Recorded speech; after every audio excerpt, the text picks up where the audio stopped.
it's like, let us take that leap of treating ourselves the way we should have been treated, not the way we were treated, and then see what shows up, and try it for a couple hours and see if you don't like yourself more at the end. And if you do, then maybe try a couple hours tomorrow too. It doesn't have to be a big stress. It's just beginning the step in that direction, because just one step in that direction creates a space where, rather than putting up with people who don't like us and expecting that we can do something to make them love us, to validate us, so we can finally get the validation we're desiring, it creates a space where, like, hey, you know what? Love me or hate me, it's okay, because I actually like myself now.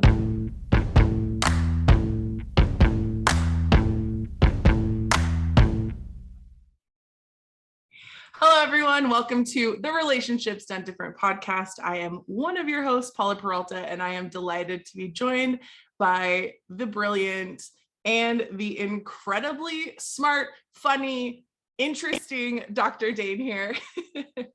I am always grateful for a conversation. Hello, Dain. We should have a relationship if you like me that much. Girl. I mean, listen, if that's an offer, I'm not going to turn it down. So smart girl. So Dain and I had a conversation before we started recording, and one of the things that we kind of were just bouncing some ideas off, and one of the things I always love to speak to Dain about is kindness. And we've had so many conversations over the years that I've known you, and you truly have invited me to look at kindness in a different way. And so let's just start unpacking this, because in the context of relationship, I think people always look at kindness as this like outward flowing energy. And I think there's a different possibility available. So do you want to talk a little bit about that? Yes. You have to realize that if the kindness is not present with both, or flowing in both directions, there's not true kindness there. Because if you're only being kind to the other person, you're eliminating the kindness for you. And what most people do is they use the relationship as a standard from which to judge themselves, not something that adds more kindness into their lives. And this is just what we've learned to do. And we have to realize that most of what we find valuable in relationship is something that we learn from other people who did relationship really poorly. And so we're taking on the same thing, and then we're like, no, but I will do it better. This is what I learned from my mommy and daddy. And what we learn about relationship, 99% of it is actually energetic. It's not even cognitive.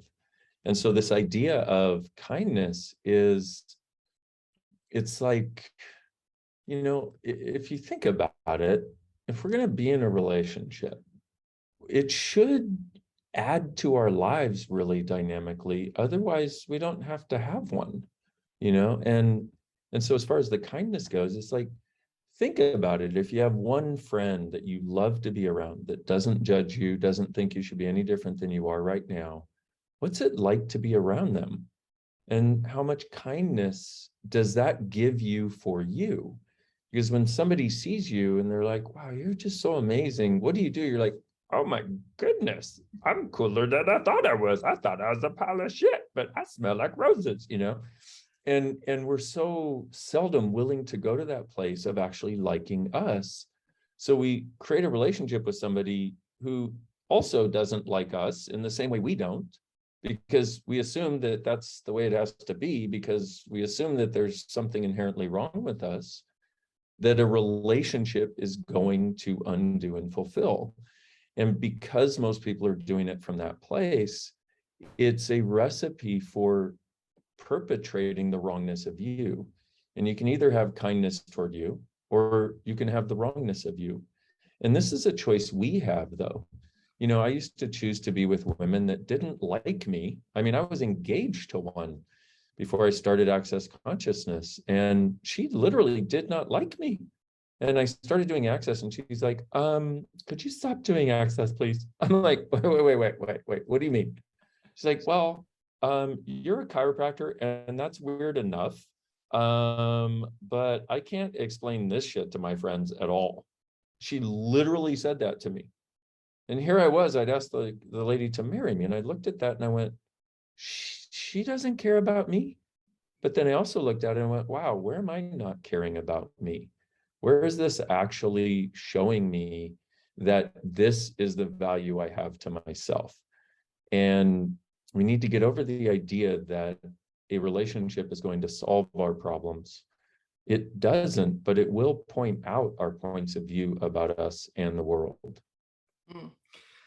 That's a yes to all of that. And I think it's interesting. I remember years ago we were in Costa Rica and I was actually talking to you about kindness. And one of the things that you said to me is exactly that bit about you can either choose to be wrong or you can choose to be kind to you.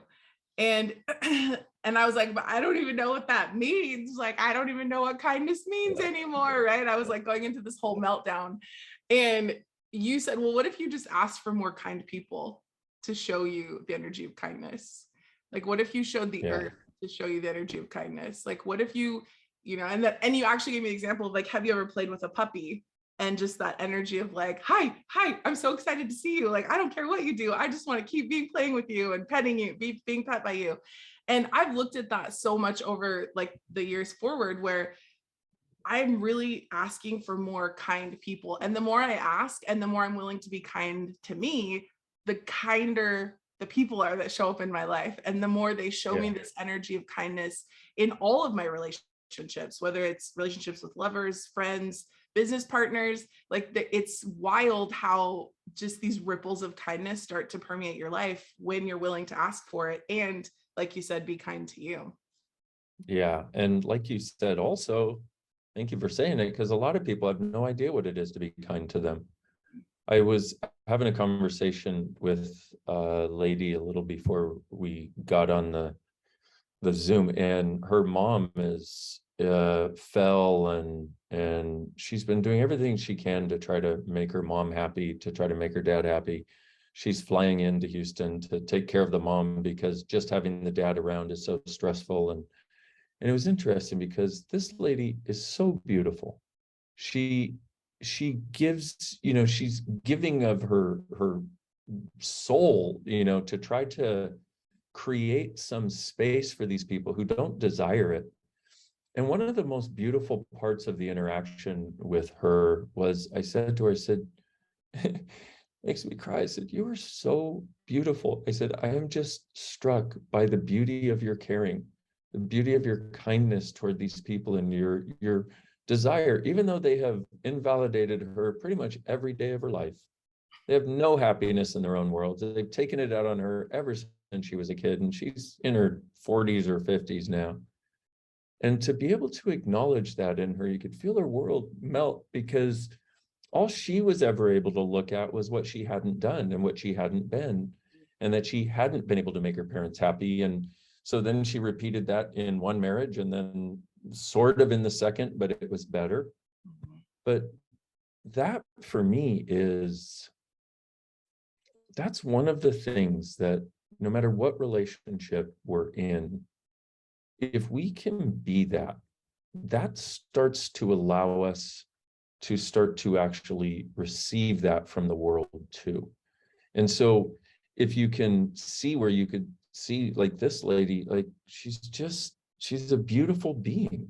And the rest of the world would say, you're crazy, you're this, you're limited, you're this. And I'm like, you're beautiful. You just never been acknowledged for that a day in your life. How do you expect to know that about you?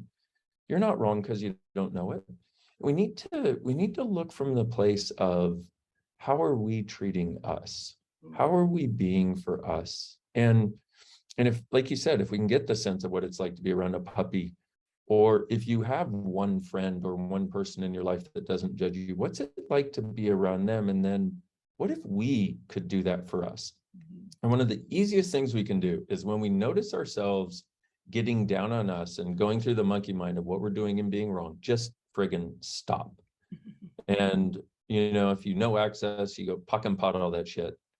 And and if you have to fight for something, fight for kindness for you.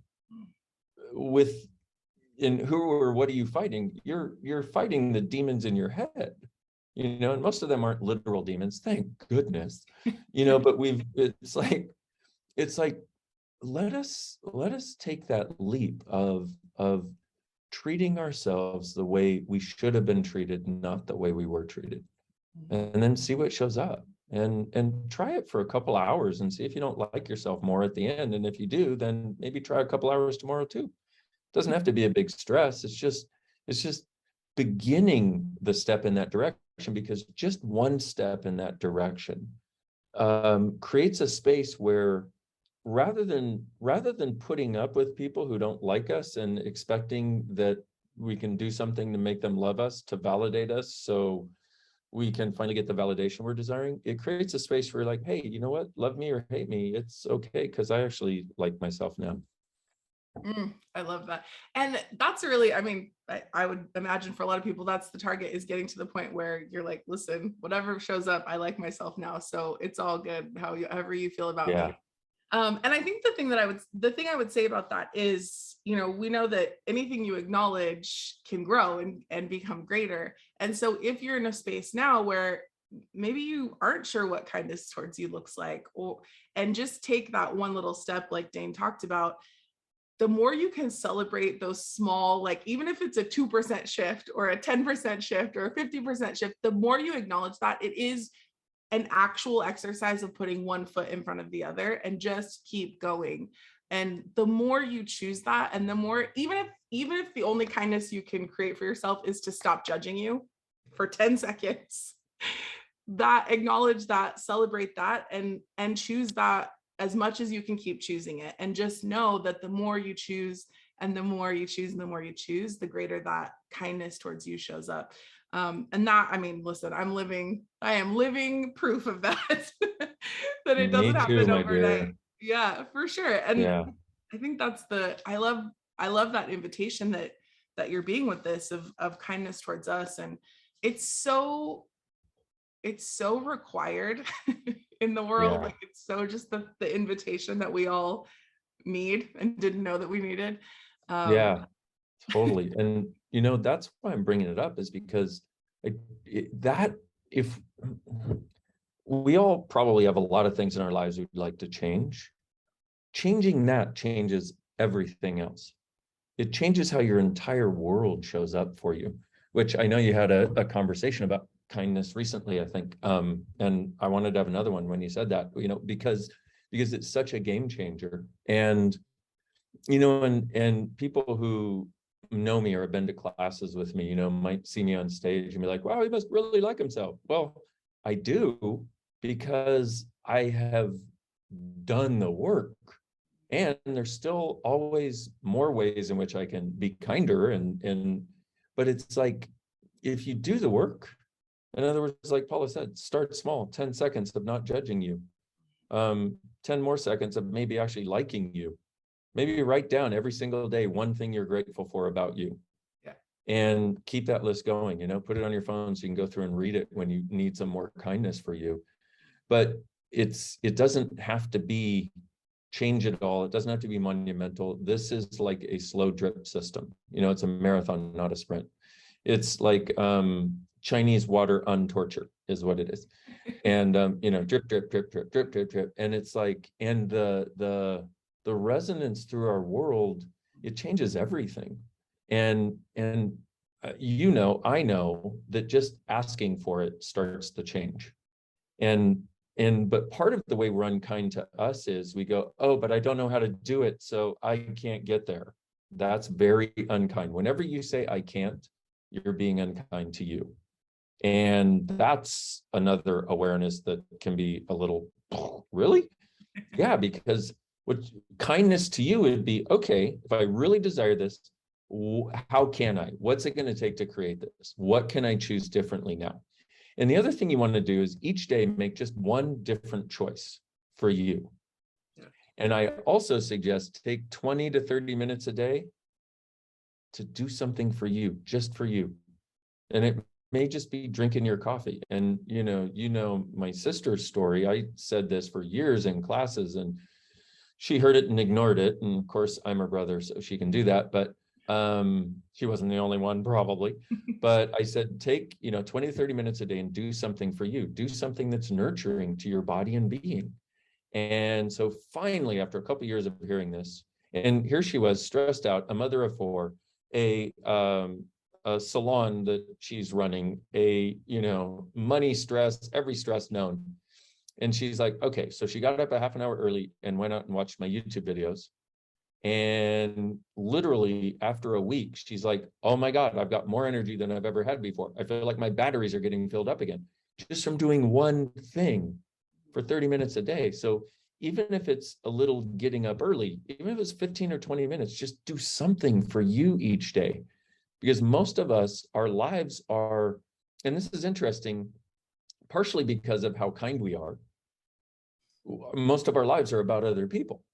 Why? Well, because you want to make their life better, which is an element of kindness. So here you are doing that, putting all the energy out. Well, let's have it be easy, but let's have some come in. Let's fill up our own batteries. That's one of the other kindnesses for us.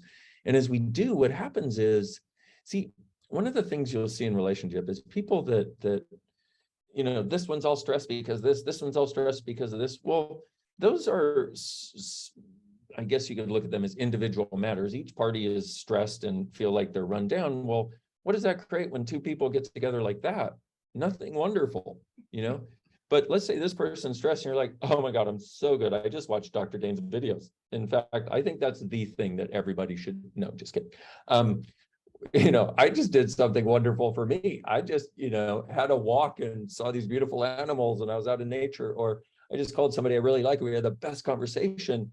You come to it now, and this person you're in any kind of relationship with is stressed out, whatever, but you've got some space now. You don't have to go down into the cesspool nearly as much. And what you do is you become a source for elevating not only the conversation, but the energetics of the interaction. And you become a source for something greater. Well, from my point of view, that's pretty much the ultimate kindness that you can be, is always elevating the space of the interaction to something that contributes more to everybody, including you. I love that. And it's interesting, like so often you talk about like conflict, or, if you're feeling funky and then you're going to your other person that's feeling funky, and it just creates like more funkiness.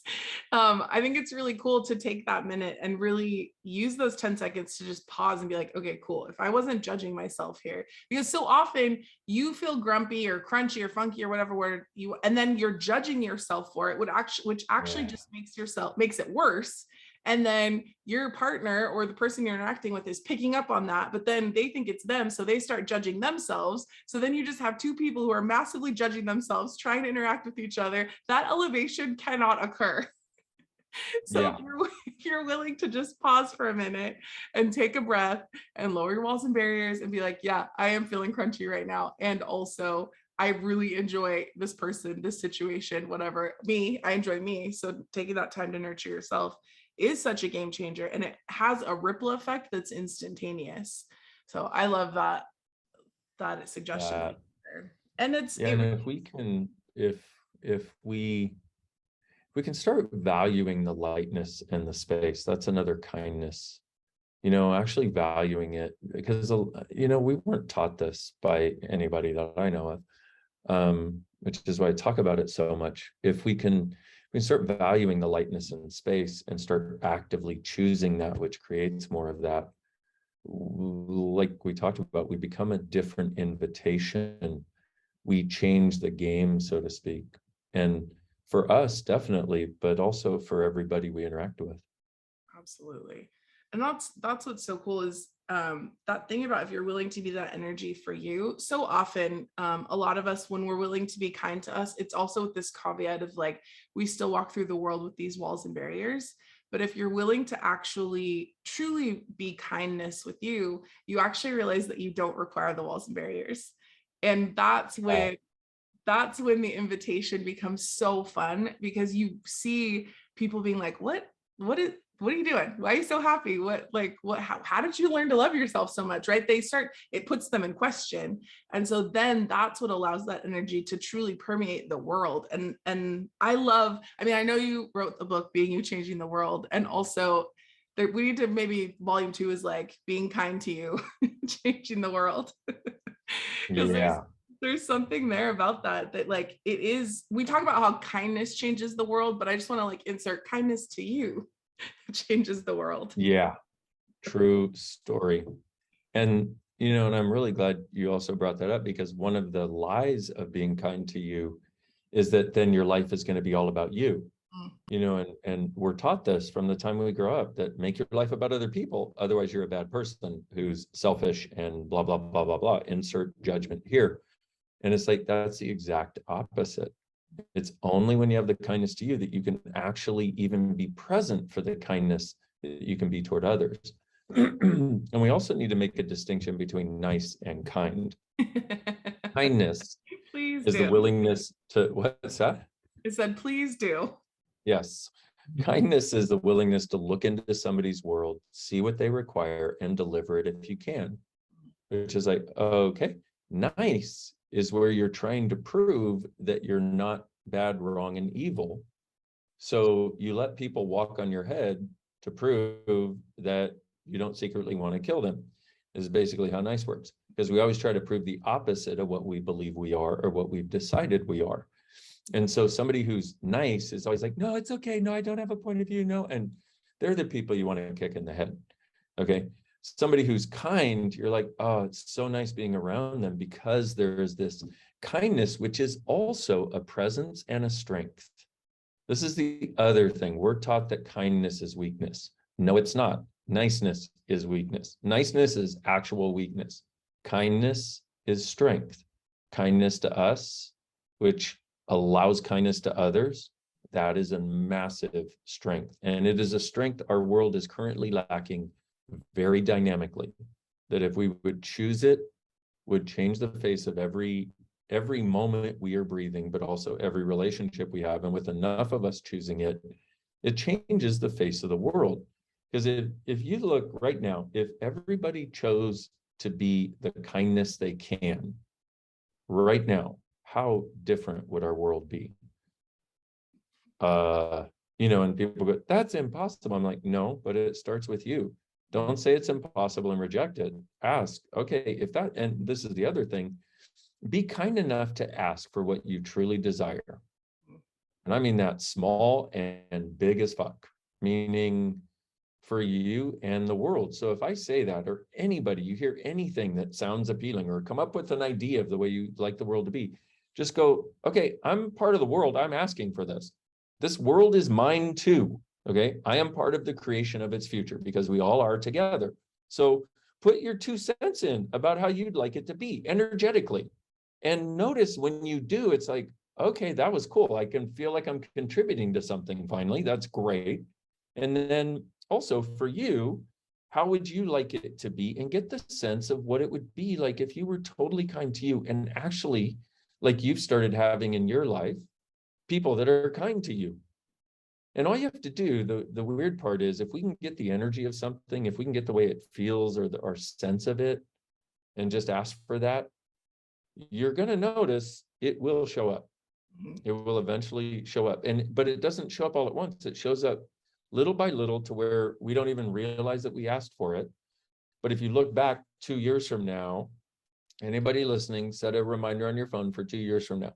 What did I get from the kindness episode of the RGD podcast? And look, and I'm not kidding. I actually suggest that you do this, because the other thing that it gives us is the awareness of how choice actually works. And that also is such a crucial and very large conversation, as is kindness itself. But what it allows us to recognize is choice is, okay, I'll have that. That's choice. That's it. And most people go, okay, but no, I need to know how before I say I'll have it. No, you don't. The universe's job is to show you the how. Yours is to just keep on trucking with what you truly desire, and do your best to ask for it, and do your best to have some kindness to you along the way. But you ask, and I'm telling you, if you do this, within a couple of years, you're going to be like, you won't even recognize it. You'll be living a life of more kindness to you. You won't even recognize it till the reminder goes off on your phone. And then you'll look back and go, holy shit, And then you'll have to realize that you did it with your choice and you didn't know how it's going to happen. But since you asked, you received, which is one of the laws of the universe that they hid in the Bible so nobody would believe it. And then you have to come back and listen and hear us say, yay, you did it. Yay. But I think, okay, and what you said about the like receiving kindness from you is like, that's actually the ultimate kindness to you, is being willing to receive from everyone and everything around you. Like that willingness to truly partner with the universe and dance in the creation of the future is like the ultimate kindness to you. And wow. Yeah. Pretty awesome. Welcome to our future. Yeah. How's it get better than that? Well, on that note, Mm-hmm. I think we've done what we came here to do. That. Yeah. Exactly that. Thank you. So good. This was fun. Yeah, it was so fun. Thank you so much for this conversation. If you'd like more Relationships Done Different, you can head to accessconsciousness.com and find not only Relationships Done Different, but all the other specialties. Make sure you're following us on social media as well: YouTube, Instagram, Facebook, Relationships Done Different. And also, if you'd like more of Dr. Dain Heer, you can go to drdainheer.com, as well as all of the social media channels, all the platforms, including some new ones that you're going to learn about very soon, I'm sure. So thank you, Dain, for being with us and having this conversation. Thank you so much, Paula. Until next time. Bye-bye.